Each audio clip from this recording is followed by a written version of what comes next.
in terms of trying to enforce immigration laws, they say, oh, open borders, open borders. Okay, here's a metric. Here's a test. Okay. That I use to see if your moral outrage is real, because I think your moral outrage is being orchestrated. I think it's fake. I don't think your moral outrage is authentic. And here's how we could tell. Have you ever lifted a finger for a Mexican immigrant? Like what? Like, do you have any demonstrable act that you've ever done in your life to help a Mexican immigrant? You have to have actually lifted a pinky before you could express moral outrage. Otherwise, you're an armchair moralist, and that's what's happening out there. It's just one fake display of emotion and another. And the reason why is because everybody's got to display all this like virtue to one another. Because the biggest fear nowadays is being alienated from the group. Nobody wants to be alienated from the group because everybody's so alienated because, of course, we live in a society that's based on one lie after another lie. And so you need group affinity. You need to have affinity with some sort of group.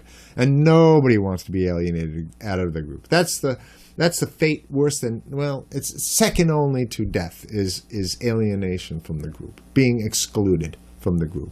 Now, me, I don't really care. I had a rock band for a long time, and I've been a political commentator, and I threw big parties for a while, some of the best parties in New York City. And so, people will put up with my dissenting viewpoint. They might not like it, but they're not really going to confront me and smash me over the head.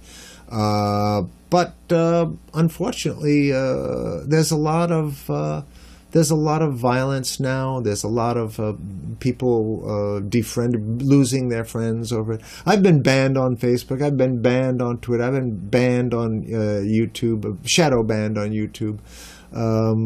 Pretty much across all eBay. I had my eBay canceled, and we're living in such a partisan time that, you can't even expect to get tech support unless you toe the line. And nobody's saying that I'm some huge fan of Trump. I never liked the guy before he became president, but the economy is doing good. Peace with North Korea is trying to make peace with Russia. Oh, Russia's evil because they prevented our savior, Hillary Clinton, fucking idiots. Hillary Clinton was the biggest warmonger. It was a guarantee. The reason why your anger, you're expressing so much angriness is because the ruling power structure didn't get the wars that your hero, Hillary Clinton, had promised them. She had promised them. It was a guarantee war in Syria. And let me tell you, another $6 trillion war. Listen, all the last Bush debacles, I guess the left didn't learn anything from that. We spent actually $7 trillion on this ridiculous Middle East adventures, right? $7 trillion, you get free university education for all. You get health care for young and elderly, and you have some left over for housing. Right? So it's either that or a war that only benefits the military-industrial complex and Israel, and that's who controls everything. Because when you see the entire structure of officialdom, the entire political class, the entire corporate class, the entire mainstream media class, when they all tout the same thing, you have to look for what is the commonality there. Who's paying them? Who's the lobby? And pharmaceutical lobby can't pull that kind of unanimity in message where they all chant in unison the same thing.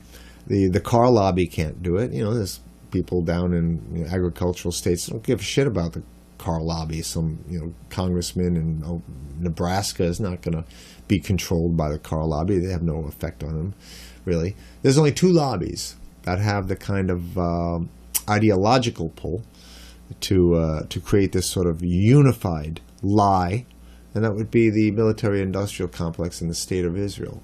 And out of those two, it's the state of Israel, which is the one that is the preeminent one.